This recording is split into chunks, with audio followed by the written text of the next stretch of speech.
Before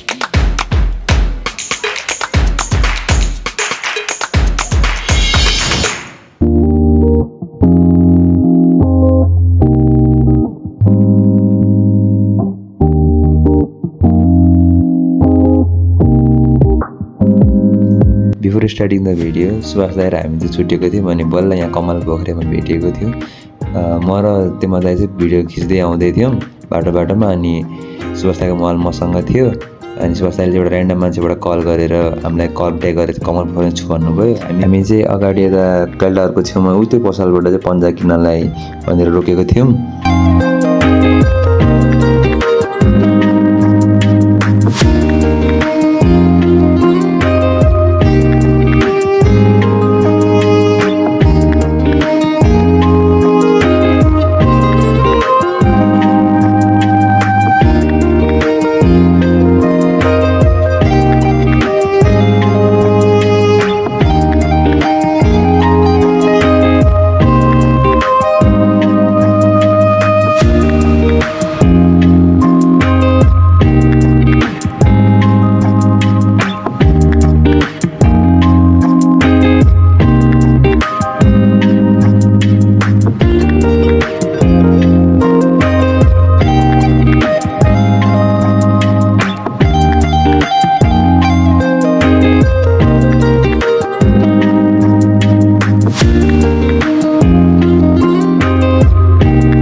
शनिबार story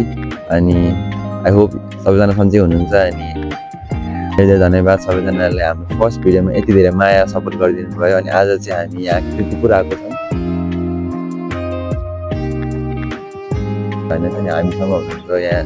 जेम्बा दाइ र सुभाष दाइ हुनुहुन्छ। यहाँ उहाँहरू नाच्दै हुनुहुन्छ उता क्लबको डान्समा सो आज चाहिँ हामी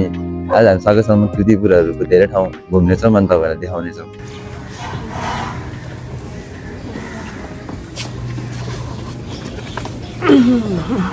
गुड मर्निङ एभ्रिवान। यो शनिबार पनि हामीले एउटा स्टोरी लिएर आएका छौँ र लास्ट टाइमको एपिसोडमा चाहिँ तपाईँहरूले साह्रै मन पराइदिनु भयो हाम्रो कालुपाडे डाँडाको स्टोरी। सो आज पनि हामीले यहाँ कृतिपुरमा रहेको हामी उमा महेश्वरी टेम्पल आइपुगेका छौँ। यहाँनिरको विशेषता के रहेछ जानौँ बुझौँ भनेर हामी यहाँ आइपुग्यौँ र यो टेम्पल हेर्दाखेरि चाहिँ प्यागोडा स्टाइलमा रहेको छ र यसमा चाहिँ हामीले 3 तला देख्न सक्छौँ। फर्स्ट सेकेन्ड र थर्ड 3 तला छ। यो टेम्पल बनाउनु भएको चाहिँ रुद्र विश्वनाथ बाबुले बनाउनु भएको हो। उहाँले चाहिँ यो 1655 एडीमा चाहिँ उहाँले बिल्ड गर्नुभएको थियो र यसलाई चाहिँ लोकल ल्याङ्ग्वेजमा नेवारी ल्याङ्ग्वेजमा चाहिँ कच्चा डिगा पनि भनिँदो रहेछ यहाँनिर चाहिँ। र यो भुइँचालोले पनि डिस्ट्रोय गरेको रहेछ हेर्दाखेरि 1832 एडीको भुइँचालोले चाहिँ यसलाई चाहिँ डिमोलिस गरेको रहेछ र त्यसबाट फेरि यहाँको लोकलले चाहिँ रिबिल्ड गर्नुभएको रहेछ र त्यो रिबिल्ड गर्दाखेरि चाहिँ अलिकति केही न केही समस्या आएको कारणले गर्दाखेरि चाहिँ फेरि यसलाई चाहिँ डिमोलिस गरेर चाहिँ फेरि पूर्ण रूपमा चाहिँ ध्वस्त गरेर चाहिँ 1982 एडीमा चाहिँ यहाँको लोकलको फन्डिङ र त्यस पछाडि गभर्मेन्टको फन्डिङले गर्दाखेरि चाहिँ फेरि यसलाई चाहिँ रिबिल्ड गरेर चाहिँ मोडर्न स्टाइलमा र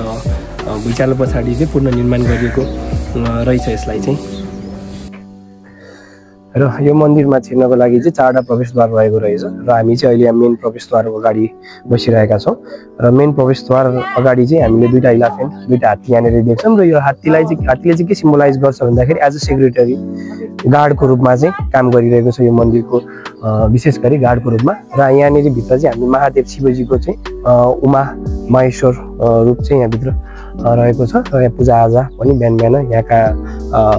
कम्युनिटीहरू मिलेर चाहिँ के गर्दा रहेछन् भन्दाखेरि शनिबार चाहिँ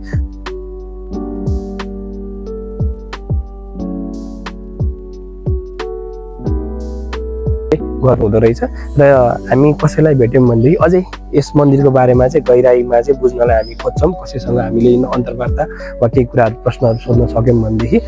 त्यो पनि हामी एकचोटि बुझेर हेर्छौँ उहाँहरूसँग। ल म चाहिँ यहाँको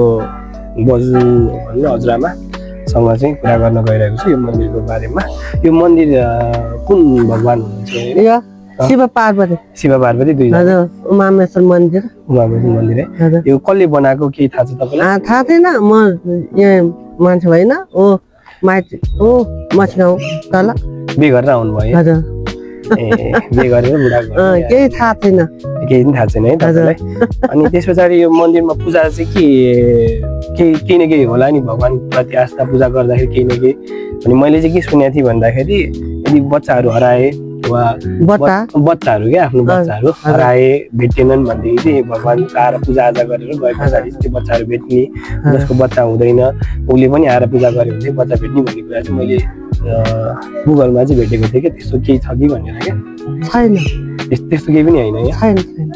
ए त्यो चाहिँ भनाइ मात्र रहेछ होइन हराएको भन्दा पनि तपाईँको यहाँनिर चाहिँ आस्था रहेछ भन्ने कुरा क्या छैन है अनि यसलाई चाहिँ नेवारीमा के भनिन्छ यो मन्दिरलाई चाहिँ उमामेश्वर मन्दिर नेवारीमा पनि उमामेश्वर मन्दिर नै भनेर भनिन्छ तपाईँ यहाँ बसिराख्नु भएको कति भयो चाहिँ 3 वर्ष भयो हजुर 3 वर्ष भयो भर्खर 3 वर्ष पहिले यही यो घरको अहिले 3 वर्ष भयो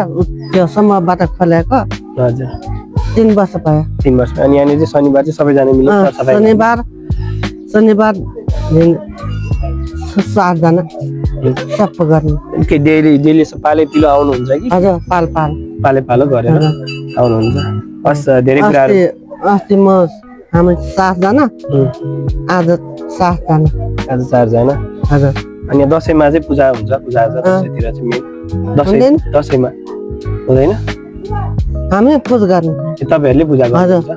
अरु बाहिरको मान्छेहरु आएर पूजा गर्ने हजुर हस् हुन्छ धन्यवाद तपाईले यति बोलिदिनु भयो धेरै धन्यवाद है यहाँनिरको स्थानीय बासिन्दासँग पनि मैले छोटो अन्तर्वार्ता लिए उहाँलाई स्वदेश मन्दिरको बारेमा यो चाहिँ शिव पार्वतीको मन्दिर रहेछ र उहाँलाई पनि खासै नलेज चाहिँ रहेन रहेछ उहाँ चाहिँ यहाँ आएर बस्नु भएको 3 वर्ष मात्र भयो अरे बिहे गरे पछाडि आउनु भएको थियो अरे कृतिपुरमा त्यस पछाडि उहाँहरूको घर चाहिँ पहिला तल थियो अरे तल भएको कारणले गर्दाखेरि उहाँलाई खासै मन्दिरको बारेमा चाहिँ केही आइडिया रहेन रहेछ र यहाँ आएर बस्नु भएको चाहिँ 3 वर्ष भएछ र उहाँहरू चाहिँ के छ भन्दाखेरि एउटा समूह छ अरे समूहले चाहिँ यहाँनिर सरसफाइको काम यहाँ वरिपरि तपाईँले देख्न सक्नुहुन्छ मेरो पछाडि पनि सरसफाइको काम भइरहेको छ उहाँहरू चाहिँ ग्रुपहरू मिलेर चाहिँ 6-7 जनाको चाहिँ ग्रुपहरू मिलेर चाहिँ यहाँनिर चाहिँ सरसफाइ गर्नुहुँदो रहेछ र यो मन्दिर चाहिँ 43,000 एबोभ द सी लेभल रहेको कारणले गर्दाखेरि चाहिँ यहाँबाट चाहिँ हामीले काठमाडौँको राम्रो दृश्य पनि देख्न सक्दो रहेछौँ र हामीले हिमाल पनि देखिरहेका छौँ यहाँबाट हामीले गणेश हिमाल पनि देखिरहेको छौँ र यो पल्युसनको कारणले गर्दा होला सायद काठमाडौँ सहरलाई चाहिँ अलिकति हामीले क्लियरली देख्न नसकेको यहाँनिर यहाँ धरारा चाहिँ मैले यहाँबाट देखिरहेको छु अलिक मधुरो छ यहाँबाट हेर्दाखेरि धरारा तर क्यामेरामा चाहिँ कतिको आउँछ आउँदैन त्यो चाहिँ थाहा भएन अर्को कुरा चाहिँ के मलाई एकदम अचम्म लाग्यो भन्दाखेरि यहाँ पछाडि यही घर छ अनि त्यसपछि अगाडि मन्दिर छ क्या भनौँ न आँगनमा हाम्रो घरको आँगनमा हुन्छ नि हाम्रो घरको आँगनमा तुलसीको बोट भएर चाहिँ यहाँनिर चाहिँ टक्क लाएर मन्दिर पुरानो स्कल्पचर पुरानो आर्ट पुरानो त्यो लिच्छवी कालको त्यो कला संस्कृति एकदमै बेग्लै कि हेर्दाखेरि अनौठो लाग्यो अब घरहरू हेर्नु न तल छ र घरको कौसीमा मन्दिर छ क्या यहाँनिर तल घरहरू थुप्रै छ क्या अब उहाँहरूको कौसी देखिरहेको छु मैले घरमा पराल सुकाइरहेको यताउति सबै कौसी देखिरहेको छु र त्यहाँ भन्दा नि माथि मन्दिर छ क्या 3 तलाको चाहिँ मन्दिर छ त्यो चाहिँ एकदमै अचम्मको कुरा लाग्यो र त्यहाँनिर हामीले देख्न सक्छौँ यहाँका एक्सर्साइज गर्नको लागि होला सायद केही क्लबको हुनुहुन्छ होला उहाँहरू चाहिँ यहाँनिर आज रमाइलो गर्दै हुनुहुन्छ गीत गाएर नाच्दै हुनुहुन्छ मलाई पनि नाचौँ लागिरहेको छ त्यहाँ गएर नाच्नलाई फेरि के भन्ठान्नु होला भनेर चाहिँ म गइनँ नाच्नको लागि चाहिँ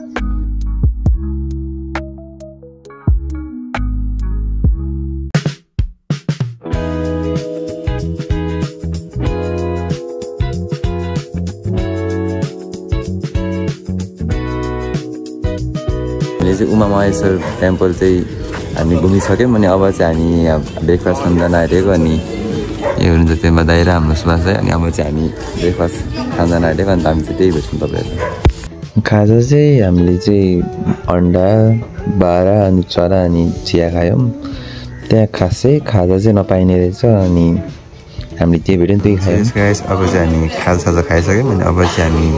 मुनिको के मन्दिर भन्ने जान आइरहेको छौँ यहाँ सुभाष दाइ र पेमा दाइ चाहिँ स्कुटर निकाल्दै हुनुहुन्छ सो अब त्यही मुनि भेट्छौँ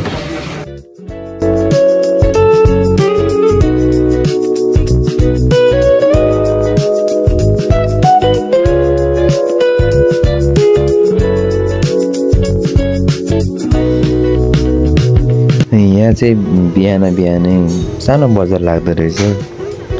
अनि बिहान मात्रै लाग्दो रहेछ बजार चाहिँ दिउँसो चाहिँ हामीले यो बजार देख्न सक्दैनौँ किनकि नगरपालिकाले सायद उहाँलाई हटाउनुहुन्छ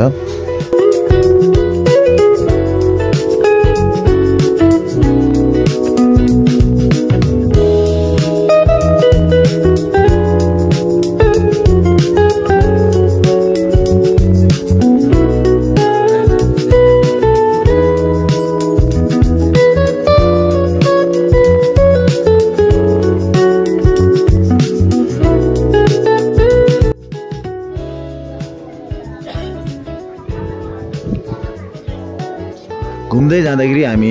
यो मन्दिरको परिक्रमा गर्दै जाँदाखेरि हामीले एउटा यहाँ इन्ट्रेस्टिङ कुरा देख्न पायौँ जुन चाहिँ हजुरहरूले देख्न सक्नुहुन्छ यहाँ चाहिँ बोका राँगाहरूको टाउकोहरू राखेको रहेछन्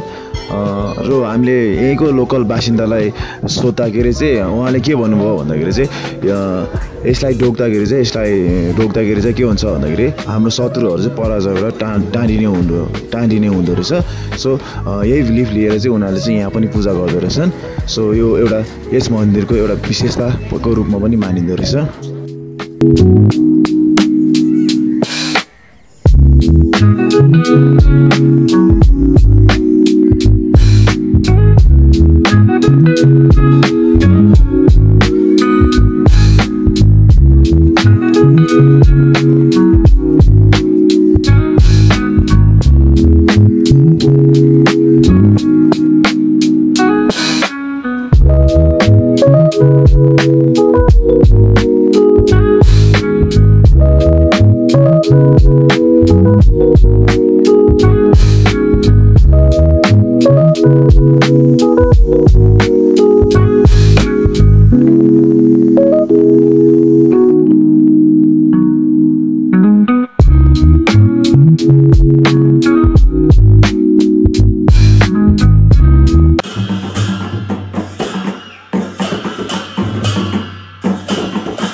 भाइको क्याब लाएर एक्सप्लेन गर्नु पर्यो चस्मा टाउकोमा धेरै भयो है योगासन गर्नु पर्यो क्या सबसे पहिला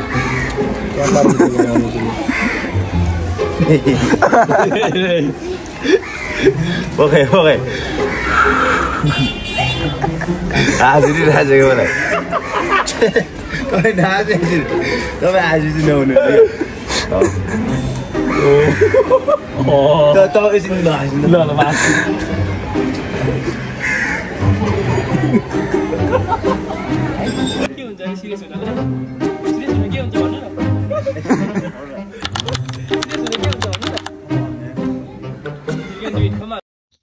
Alright everyone, that's the end of today's video. Thank you so much for watching till the end. Your support really means a lot. If you enjoyed this part, don't forget to like, share and subscribe to our channel and stay tuned because part 2 is coming very soon. And if you have any suggestion or advice, feel free to drop them in comment section. Thank you.